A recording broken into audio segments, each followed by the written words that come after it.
आई चाल ना ग आपल्या घरी, मी तुला घेऊन जाण्यासाठी आलो आहे.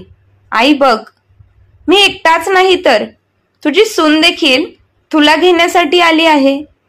आम्ही दोघेही तुला आज घरी घेऊन जाणारच आहे. अमित आपल्या आईला उमाजींना बोलत होता आणि बाजूला उभी असलेली अमितची बायको रेखा ती देखील तिच्या सासूबाईंना विनंती करत होती. आई चला, तुम्ही आता आम्हाला तुमच्याशिवाय करमत नाही आणि आम्ही तुम्हाला सोडू शकत नाही. अमित आणि रेखा इतकी विनंती करत होत्या की आजूबाजूला उभे राहणारे लोक आणि ऐकणारे पाहणारे लोक या सर्वांनाच असं वाटत होतं की जणू असा मुलगा सर्वांच्या पोटी जन्माला येऊ दे. ह्या जगात आणि ह्या कलियुगात इतका सभ्य आणि सुसंस्कारी आणि मुलगा जन्माला आला म्हणजे किती भाग्य आहे त्या आईचं, असंच सगळ्या लोकांना वाटत होतं.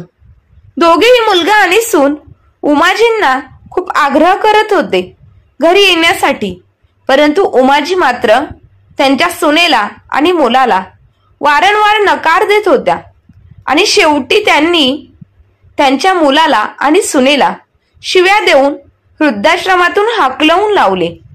ह्या सगळ्या गोष्टी जेव्हा घडत होत्या तेव्हा आजूबाजूच्या लोकांना उमाजींचा खूप राग येत होता. ते विचार करत होते, अरे मुलगा इतका आईला घेण्यासाठी तरसत आहे, सतत बोलत आहे, आई तू चल घरी, तरीही आई घरी जात नाही. याचा अर्थ या उमाजी यांच्यातच काहीतरी मोठी चूक असेल असंच या सगळ्या लोकांना वाटत होतं. परंतु उमाजींनी अशी एक गोष्ट वृद्धाश्रमातील मॅनेजरला सांगितली की ती गोष्ट ऐकून मॅनेजरला खूप मोठा धक्का बसला आणि मॅनेजरने सांगितलं, आई तुम्ही हे वृद्धाश्रम सोडून कुठेही बाहेर जाऊ नका. तर मित्रांनो, मॅनेजरने उमाताईंना असं का सांगितलं असेल आणि उमाताईंनी नक्की मॅनेजर साहेबांना अशी कोणती गोष्ट सांगितली की ती ऐकून मॅनेजर साहेब यांनी उमाताईंना संरक्षण देऊन उमाताईंच्या सुनेला आणि मुलाला पोलिसांच्या हवाली केलं, ते आपण कथेमध्ये पाहूयात. एक जोडपे आलिशान गाडीतून ममता वृद्धाश्रमात पोहोचतात आणि दरवाजा ठोठवतात. तेव्हा वृद्धाश्रमाचा मॅनेजर म्हणतो, तुम्हाला कोणाला भेटायचे आहे? तुम्हाला मी इथे पहिल्यांदाच पाहिलं नाही. पहिली गोष्ट म्हणजे तुम्ही कधीच कोणाला भेटायला इथे आले नाहीत. तेव्हा ती स्त्री आणि पुरुष सांगतात, तुम्ही कोण आहात? आम्हाला उमाजींना भेटायचं आहे. मी उमाजींचा मुलगा आणि त्यांची सून आहे.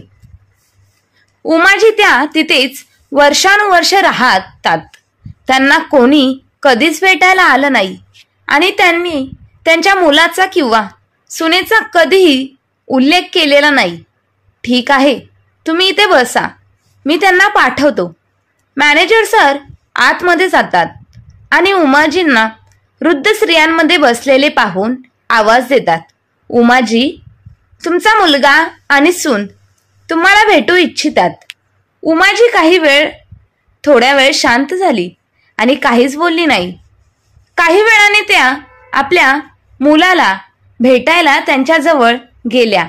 मॅनेजर बाहेर बसून ते काय बोलत आहे ते समजून घेण्याचा प्रयत्न करत होत्या, पण बराच वेळ तिथं शांतता पसरली होती. उमाजींनी आपल्या मुलाला आणि सुनेला पाहताच त्यांचे डोळे रागाने लाल पिवळे झाले होते. त्या म्हणाल्या, तुम्ही इथे का आलात? मला तुम्हा दोघांचे चेहरे बघायचे नाही. त्यामुळे मुलगा अमित म्हणाला, आई आत खोलीमध्ये चल, आपण शांततेत बसून बोलू. आई, आम्ही तुला ह्या आश्रमातून न्यायला आलो आहोत. तू किती दिवस आमच्यावर रागवणार आहेस? आता जे झालं त्याबद्दल आम्ही तुझी माफी मागतो. आम्हाला खूप लाज वाटते. आता तरी तुला घरी यावंच लागेल. आई, तुला माहित आहे का, तू आजी झाली आहेस. तुला एक नातू आहे. तुझ्या नातवाला तुझ्या प्रेमापासून आणि आशीर्वादांपासून वंचित ठेवू नकोस. आई तू कशी आजी आहेस? आई मला तुझी गरज आहे तेव्हा सून. रेखा म्हणाली हो आई, आम्हालाही तुमची गरज आहे. आता तुमच्या नातवालाही आजीच्या प्रेमाची गरज आहे. परंतु उमाजी रागवतात आणि आपल्या मुलाला वृद्धाश्रमातून जायला सांगतात. मुलगा शांतपणे तिथून निघून जातो. जेव्हा काही दिवस निघून जातात तो पुन्हा वृद्धाश्रमात फेऱ्या मारतो. यावेळी तो एकटा येतो आणि म्हणतो, आई माझ्याकडून काही चूक झाली असेल तर मी तुझ्या पाया पडून तुझी माफी मागतो. आता तर उमाजी यांचं रक्त उसळू लागतं. त्या जोरात ओरडायला लागतात, तुला समजत नाही का?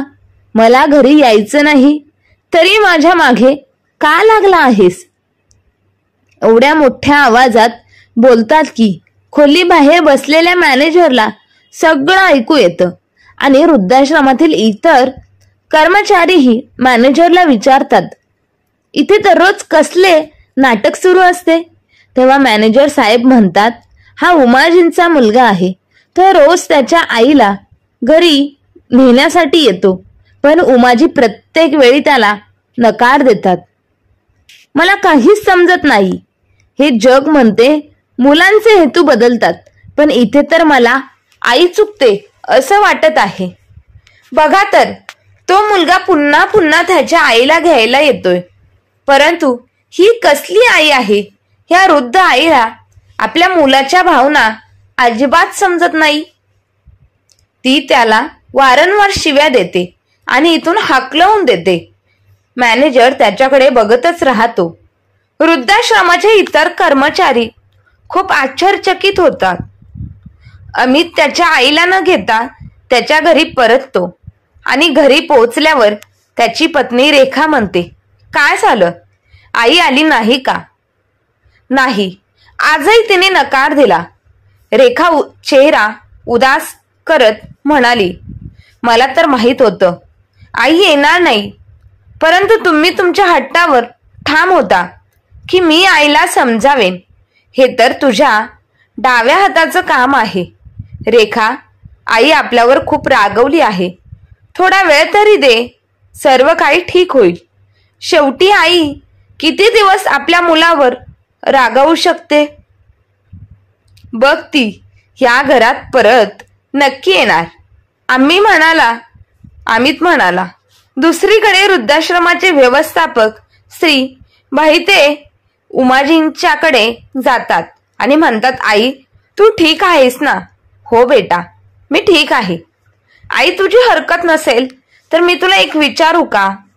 उमाजी म्हणतात, विचार बेटा. तेव्हा मॅनेजर म्हणतात, दररोज भेटायला येणारा हा मुलगा तुझा मुलगा आहे की आणखी कोण? उमाजी म्हणतात, तो माझाच मुलगा आहे. मॅनेजर म्हणतात, देव सर्वांना असा मुलगा देऊ. अशी मुलं मोठ्या नशिबाने भेटतात. तू पण खूप नशिबान आई आहेस. आई तो एवढ्या दुरून रोज तुला भेटायला येतो. नाहीतर वृद्धाश्रमात अशी अनेक वृद्ध लोक आहेत ज्यांच्या मुलांनी कधी त्यांना मागे वळून पाहिलंही नाही. परंतु तुझा मुलगा वृद्धाश्रमात येतो आणि तुला घरी घेऊन जाण्यासाठी विनंती करतो. तू किती नशीबवान आहेस. आई उमाजी काहीच उत्तर देत नाहीत. त्या फक्त रडत म्हणतात, हो मी खूप भाग्यवान आहे. आता मॅनेजर निघून गेला. एका आठवड्यानंतर अमित पुन्हा वृद्धाश्रमामध्ये येतो आणि तो त्याच्या आईला म्हणतो, आई आता तुझी नाटकं बंद कर. किती दिवस त्रास देणार आहेस मला? आता ह्या वेळेस तुला माझ्यासोबत घरी यावंच लागेल. तुला तुझ्या नातवाची शपथ आहे. आणि नातू त्याच्या मांडीवर ठेवतो. उमाजी म्हणतात, मला माझ्या नातवाची खोटी शपथ देऊ नकोस. आणि रडत रडत त्या म्हणतात, आता तुम्ही लोक इथून निघून जा. मला तुम्हा दोघांची गरज नाही. तेवढ्यात मॅनेजर साहेब आत खोलीत येतो. तोही हा रोजचे नाटक बघून कंटाळलेला होता आणि तो म्हणाला, हे बघा सर, जेव्हा तुमच्या आईला तुमच्यासोबत जायचे नसेल तर तुम्ही त्यांना का त्रास देताय? तुम्ही लोक दररोज वृद्धाश्रमात तमाशा करायला काय येतंय? अमित म्हणतो, ती माझी आई आहे. मला वाटत नाही तिने वृद्धाश्रमात राहावं. त्यामुळे तुम्ही मध्ये बोलू नका. मी माझे म्हणणे मी तुम्हा लोकांना 1000 वेळा सांगितलं आहे की मला घरी जायचे नाही, परंतु तुम्हा लोकांना हे समजत नाही. तुम्ही इथे वारंवार का येत आहात? जा इथून. आईचे कठोर शब्द ऐकून अमित आणि रेखा तिथून चिडून निघून जातात. आता मॅनेजरचा संयम सुटला. आई, मला या वृद्धाश्रमात काम करून खूप वर्ष झाली, पण आजपर्यंत मी कधीच एका मुलाला आईला घ्यायला इतक्या वेळा वृद्धाश्रमात येताना पाहिले नाही. आई, तू का घरी जात नाहीस? उमाजी त्यांच्या भूतकाळातील गोष्टी मॅनेजर साहेबांना सांगू लागल्या. म्हणतात, ही गोष्ट त्या दिवसांची आहे जेव्हा मुलाच्या आणि सुनेच्या लग्नाला 2 वर्ष झाली होती आणि तो शहरात एका भाड्याच्या फ्लॅटमध्ये राहत होता. उमाजी आणि माधवराव गावात आनंदाने राहत होते. भांडी आदळून त्यांची सून रेखा तिचा राग काढत असे. त्याच वेळी तिचा नवरा अमित ऑफिसला जाणार होता. तो रेखाला विचारतो की तू अशी का करत आहेस? कोणावर रागवली आहेस? तेव्हा रेखा म्हणते, मी तुला किती वेळा सांगितलं आहे, आई बाबांशी बोलून गावातील घर शेत विकून टाक, म्हणजे आपण स्वतःचा नवीन फ्लॅट घेऊ. तुझं एवढं उत्पन्न नाही ज्याने आपण नवीन घर खरेदी करू शकतो. तुझ्या पगारातून निम्मी रक्कम घर भाडे देण्यासाठी आणि उरलेली अर्धी रक्कम अन्न पाण्यावर खर्च होते. अमित म्हणतो, तू सुद्धा तुझे मित्रमैत्रिणी नातेवाईक यांना पाहून मेकअप इतरांपेक्षा महागडे कपडे घालतेस ना. प्रत्येक कामासाठी तू घरी मोलकरीण ठेवली आहेस. अरे, घरात आपण 2च जण आहोत. तू पण घरातील कामं करू शकतेस, परंतु जर तुला पार्टी आणि मजा मस्तीतून वेळ मिळाला तर घरातील करशील ना कामं. हातपाय हलवले नाहीस तर तुला पैसे कसे वाचवायचे कसे समजणार? अरे, तू तुझ्या खर्चांवर थोडं नियंत्रण ठेव, तरच तू पैसे वाचवू शकशील. अगोदर शहरात फ्लॅट किती महाग आहे. आम्ही तुझ्या पगाराकडे सर्व करणे अवघड आहे, असं दररोज रेखा तिच्या पतीशी भांडत असे. आणि एके दिवशी तिने बोलता बोलता अमितला धमकीही दिली की तू माझे ऐकले नाहीस तर बघ, मी तुझं घर सोडून निघून जाईन आणि मी तुला घटस्फोटही देईन. तू दर महिन्याला भरत राहा घराचं मेंटेनन्स. रेखाचे बोलणे ऐकून अमित अस्वस्थ झाला. ठीक आहे रेखा, मी काहीतरी व्यवस्था करतो. हे बघ, आता दिवाळी आली आहे, त्यामुळे ऑफिसला सुट्टी आहे. आपण काही दिवस गावी जाऊ. आणि अमित गावी पोहोचले. उमाजी आणि त्यांचा पती माधवराव आपल्या मुलांना समोर पाहून खूप खुश होतात. सून घरात येताच मोलकरणीला हकलून दिले आणि म्हटलं, अगं आई, आता घरची सून आली आहे, त्यामुळे आता तू घरातील एक चमच्यालाही हात लावणार नाहीस. उमाजी म्हणाल्या, सुनबाई, तू प्रवास करून आली आहेस, तू थोडी विश्रांती घे. परंतु रेखाला हे मान्य नव्हतं. तिने किचनमध्ये प्रवेश करून आईबाबांचा आवडता नाश्ता तयार केला आणि सर्वांना प्रेमाने खाऊ घातला. उमाजींचे कपडे धुतले, घरची साफसफाई करणे, इतर कामं ती एकामागोमाग करत राहिली आणि हसत राहिली. उमाजींना वाटलं की शहराची सून असूनही आपली सून किती हुशार आहे. ती इतर मुलींपेक्षा आमची जास्त काळजी घेते. तर दुसरीकडे उमाजी म्हणाल्या, सुनबाई, तू मोलकरणीला तरी काढून टाकले आहेस, परंतु तुझ्या वडिलांना गुडघेदुखीचा त्रास आहे आणि म्हातारपणी मी पण जास्त काम करू शकत नाही. मला लवकर थकवा जाणवू शकतो, धाप लागते. आई, मी तर असताना तुम्हाला कशाचीही काळजी करण्याची काहीच गरज नाही. तेव्हा रेखा म्हणाली, अमितही म्हणाला, बाबा, तुमची तब्येतही ठीक नसते, तर तुम्हाला पण शेतीची कामे नीट सांभाळता येत नाहीत. आत्तापासूनच मी शेतीची काम बघेन आणि तो शेतात मजुरांची संख्या वाढवतो. काही दिवसातच पिके चांगली वाढू लागतात. बाबा, आत्तापासून तुम्ही बाजारात भाजी किंवा रेशन आणायला जाणार नाही. जोपर्यंत मी आहे तोपर्यंत तुम्ही कुठेही जाणार नाही. तुम्ही आता निश्चिंत राहा. मुलगा आणि सून रात्रंदिवस आई वडिलांची सेवा करायचे. रेखा दिवसभर सासूबाई हे खा, सासूबाई हे घाला, सासूबाई असं करा, असं राहा, असं जा. दिवसभर सासूबाई सासू आईला सल्ले देत असे आणि नेहमी त्यांच्या आजूबाजूला फिरत असते. उमाजी तर स्वतःला नशीबवान समजू लागल्या. माझी सून इतकी चांगली आहे. अरे देवा, कोणाचीही नजर लागू नये. रात्री त्यांच्या पायाला मसाज केल्याशिवाय रेखाला झोपही येत नव्हती. तेव्हा उमाजी म्हणत होत्या, सुनबाई, तू दमली असशील, जा आराम कर. आई असं म्हणतात, देव आई वडिलांच्या चरणी आहे आणि मलाही तुमच्या आशीर्वादांची खूप गरज आहे. ती जीव तोडून उमाजी आणि माधवराव यांची सेवा करत होती आणि त्यांच्याकडून जमीन, मालमत्ता, दागिने, कपडे, पैशांची माहिती गोड गोड बोलून घेतली. इथे रात्री उमाजी आणि माधवराव रात्री आपापसात बोलत होते. उगाचच आपण विचार करत होतो की आपल्या मुलाच्या लग्न श्रीमंत घरातील मुलीशी झाले आहे तर ती गर्विष्ठ असेल, पण आपली सून साक्षात लक्ष्मी आहे, अन्नपूर्णा आहे. कमी नाही खरे सांगायचे तर आपला मुलगा पण कमी भाग्यवान नाही. शहरात गेल्यावरही तो अजिबात बदलला नाही. तो पूर्वीपेक्षा अधिक सुसंस्कृत झाला आहे. एके दिवशी पहाटे शेजारी त्यांच्या घरी आले तेव्हा रेखाने त्यांचेही स्वागत केले. या सुमित काका, तुमच्यासाठी काय आणू? चहा. तुम्ही चहा घेता की लस्सी? सांगा काका, काय खायचं आहे? तुम्हाला कांदे पोहे पकोडे बनवू का? काका, तुमच्यासाठी सांगा. आता सुमित काकांचंही मन प्रसन्न झालं. अरे माधव, तुझी सून खूप संस्कारी आहे. ती शहरातील एक सुशिक्षित मुलगी आहे, तरी तिला मोठ्यांचा खूप आदर करता येतो. खरंच तू भाग्यवान आहेस.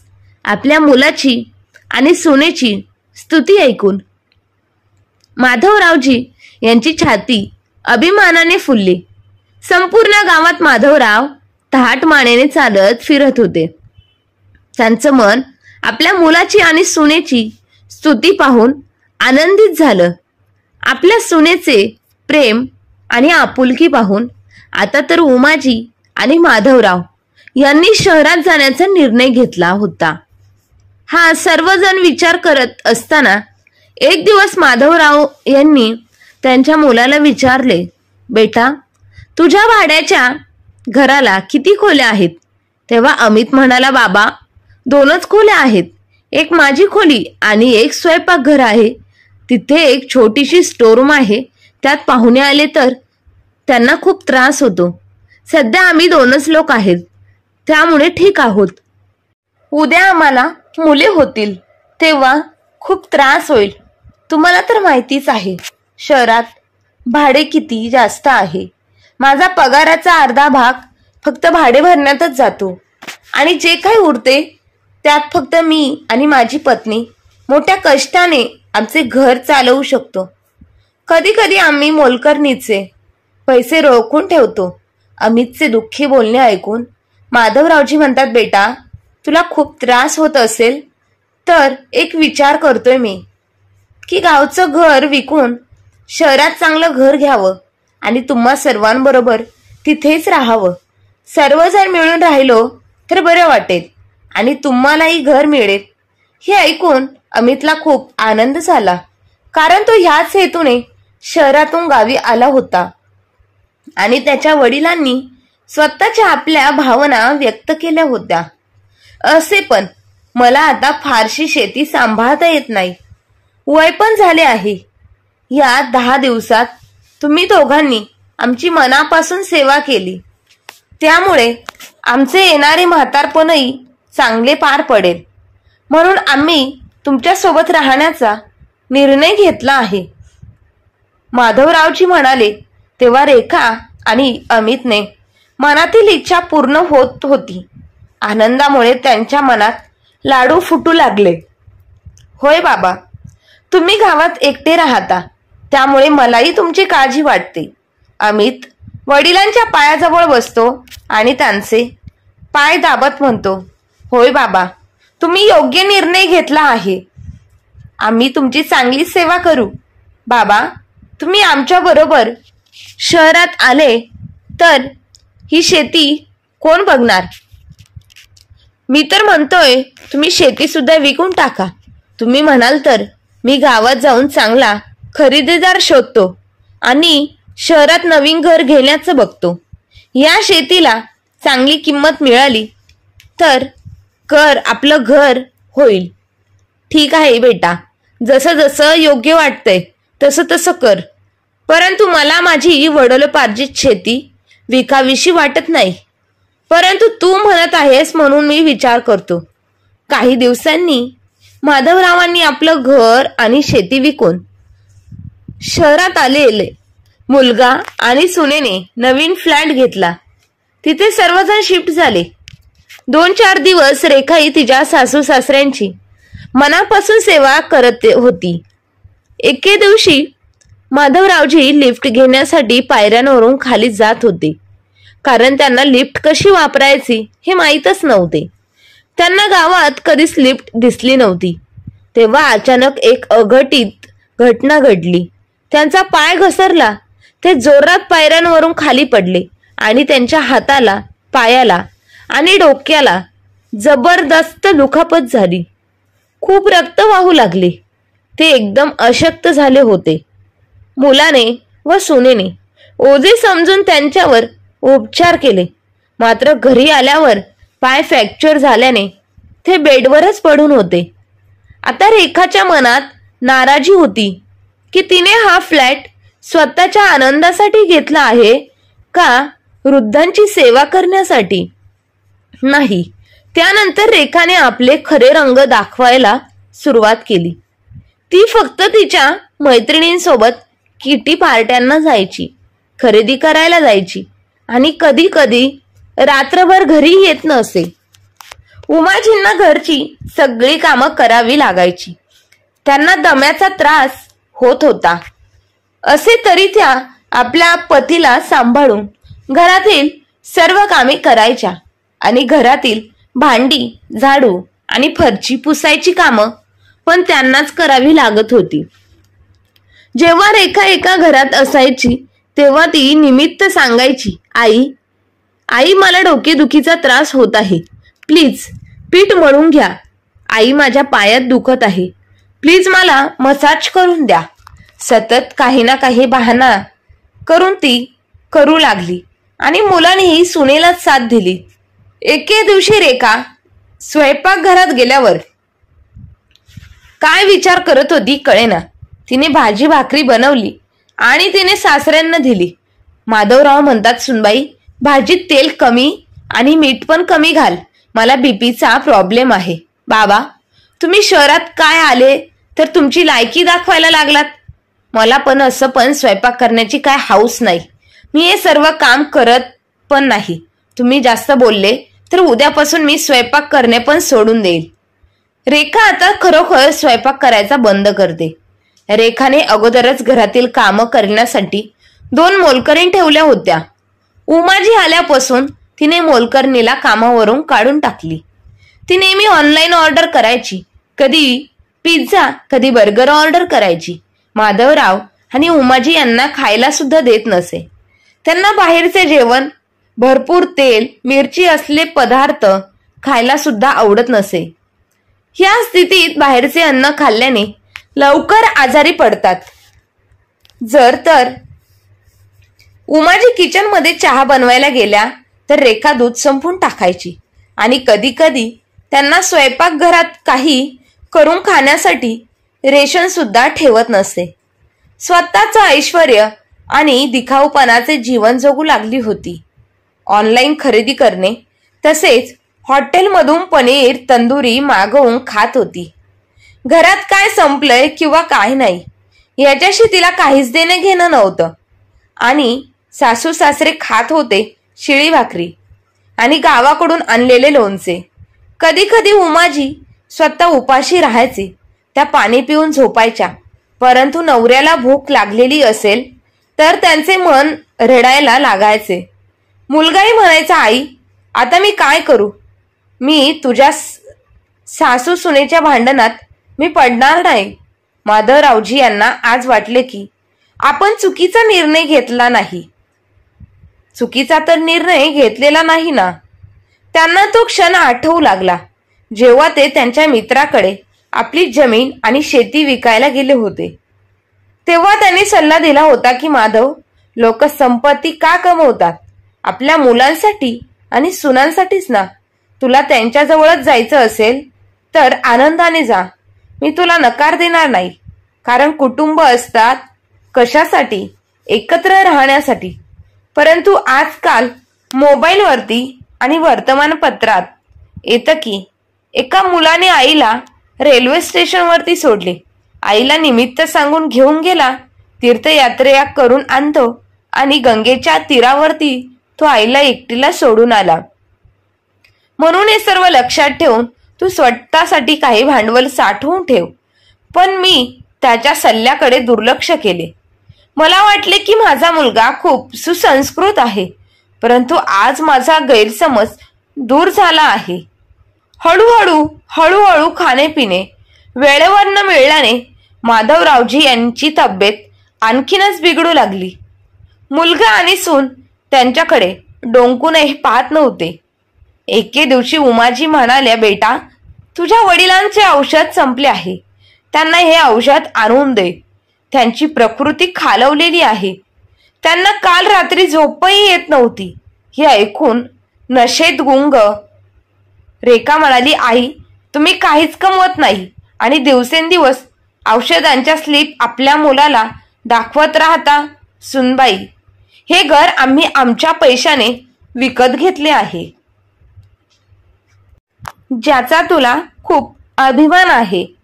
कालपर्यंत तू माझी छान सेवा केली, छान सेवा करायची आणि खूप गोडगोड बोलायचीस. आता आम्हाला समजलं की तुम्ही लोक आमचं घर बळकवायला हा सापळा रचला होता. आई, तुम्हाला आता समजलं आहे तर तुम्ही लोक इथं काय करत आहात? तुम्ही इथून जात का नाहीत? इथे तुमच्या लोकांसाठी काय ठेवलं आहे? बेशरम लोकांसारखं इथं का पडून आहात? तुम्हाला काय वाटतं तुमच्या म्हातारपणात तुमची सून तुमची सेवा करेल, तुमची मालिश करेल? हे सर्व काही मी माझ्या आईचे पण करणार नाही तर सासू काय महत्वाची असेल? मला माझ्या स्वतःचा फ्लॅट घ्यायचा होता. मी अमितला म्हणाले, चल आपण गावाला जाऊ. आणि आता सर्व सत्य तुम्हाला समजलेच आहे. एवढं बोलल्यावर रेखा हसायला लागली. माधवजी गप्प बसले नाही. ते म्हणाले, सुनबाई, हे घर मी तुला विकत घेऊन दिले हे तू विसरू नकोस. मग काय झालं? तुम्ही उपकार केलेत का? हे घर माझ्या पत्नीच्या उमाच्या नावावर आहे. अहो बाबा, जेव्हा नोंदणी चालू होती तेव्हा अमितने गुपचूप त्या पेपरवर माझी स्वाक्षरी घेतली आणि आईची दुसऱ्या पेपरवरती सही घेतली. तो वकील अमितचा मित्र होता. तुम्हा लोकांना वाटलं तुमचा मुलगा आणि सून खूप सभ्य आहेत म्हणून आता तुम्ही हे पेपर वाचण्याचा प्रयत्न करा. ही घराची कागदपत्र आहेत. वाटेवर पडून तुम्ही सगळ्यांना त्रास दिला आहे. तुम्ही दोघेही पैसे कमवत नाही असे म्हणतात. रेखा नेहमीप्रमाणे तिच्या मैत्रिणींसोबत फिरायला निघून गेली. माधवरावजी रात्रभर हाच विचार करत राहिले. सकाळी उमाजी शेजारी जाऊन दूध चहा पाणी घेऊन माधवराव यांच्याकडे आल्या. तेव्हा त्यांनी पाहिले त्यांचे पती मरण पावले आहेत. ते श्वास घेत नाही. त्यांचे आयुष्य तर उद्ध्वस्तच झाले. त्या अनियंत्रितपणे रडत होत्या आणि त्यांच्या खोलीत पुतळ्यासारखी पडून राहिल्या होत्या. मुलाने कसे तरी करून त्यांच्या वडिलांचे अंत्यसंस्कार करून टाकले. आईचे आयुष्य तर उद्ध्वस्त झाले होते. आईच्या आयुष्याला मुलगा आणि सुनेने मिळून नरक केले होते. त्यांची सून रेखा येते आणि म्हणते, आई तुमचा शोक संपला असेल तर घरात खूप काम आहे, ते काम करा. असं खोलीत पडून राहिला तर बाबा परत येणार नाही. आता दिवाळी येत आहे, हे घ्या झाडू. पाठदुखीचे निमित्त आता पुरे.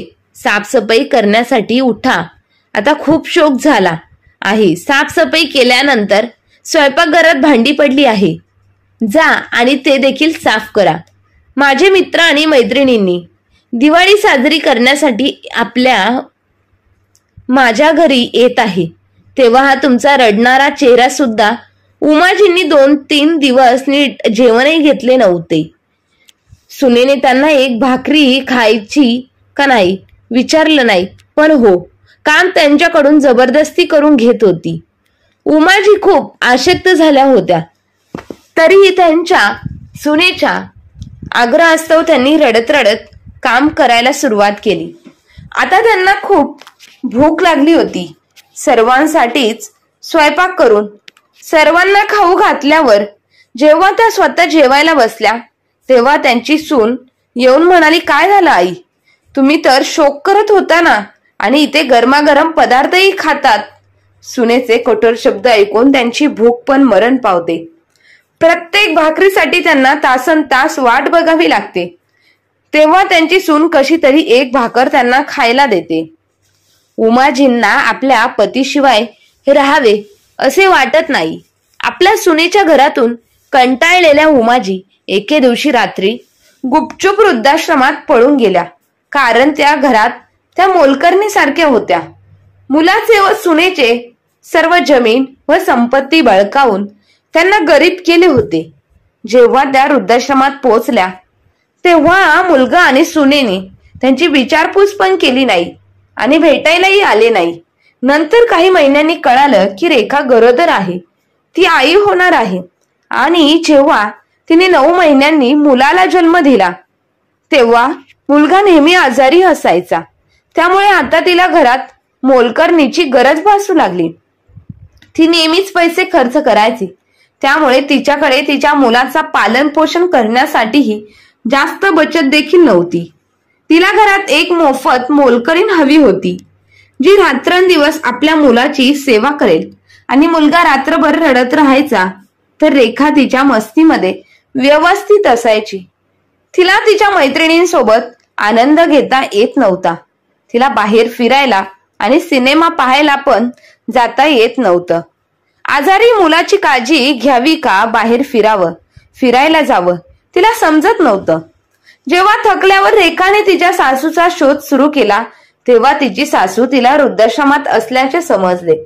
अमित आणि रेखाने त्यांना वृद्धाश्रमातून घरी आणण्याचा बेत कळाला. त्यांना वाटले आईच्या पाया पडून माफी मागितली तर आई परत येईल आणि त्यांना फ्रीमध्ये मोलकरीण मिळेल. ते त्यांच्या दुष्ट मनाचा वापर करू लागतात. आईला वारंवार पटवून दिल्यानंतर उमाजी आता आपल्या मुलाला आणि सुनेच्या जाळ्यात अडकणार नाही. कारण एखादी व्यक्ती फसली तर तिला पुन्हा जाणीव होते की ती व्यक्ती पुन्हा स्वतःच्या पायावर कुऱ्हाडी मारत नाही. एवढं बोलून उमाजी मॅनेजरांसमोर ढसढसा रडू लागल्या. मॅनेजर साहेब यांना सांभाळून घेतलं. आई, तुम्ही तुमच्या जागेवर बरोबर आहात. तुमचा मुलगा आणि सून तुम्हाला वृद्धाश्रमात नेऊन घरातील मोलकरीण बनवण्याचा विचार करत आहे, त्यामुळे आता त्यांची खैर नाही. त्याच वेळी अमित आणि रेखा त्यांच्या आईला वृद्धाश्रमामधून घरी घेऊन जाण्यासाठी पुन्हा वृद्धाश्रमात येतात. तेव्हा मॅनेजर यावेळी पोलिसांना बोलवतो आणि त्यांना पोलिसांच्या ताब्यात देतो. उमाजींचे वेदनायक बोलणे ऐकून मॅनेजरलाही खूप वाईट वाटलं. त्याच्याही डोळ्यात अश्रू आले होते. आई, मला माफ करा.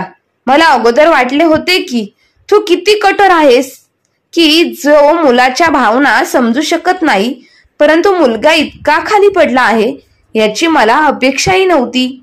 आता मला त्या दोघांचाही हेतू समजला आहे.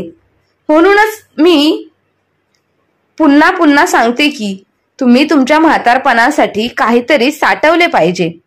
म्हातारपण तुमची सर्व आंधळेपणाने तुमची सर्व संपत्ती तुमच्या मुलाला आणि सुनेच्या प्रेमापोटी देऊ नका आणि गरज पडल्यास ती रक्कम स्वतःसाठी वापरा.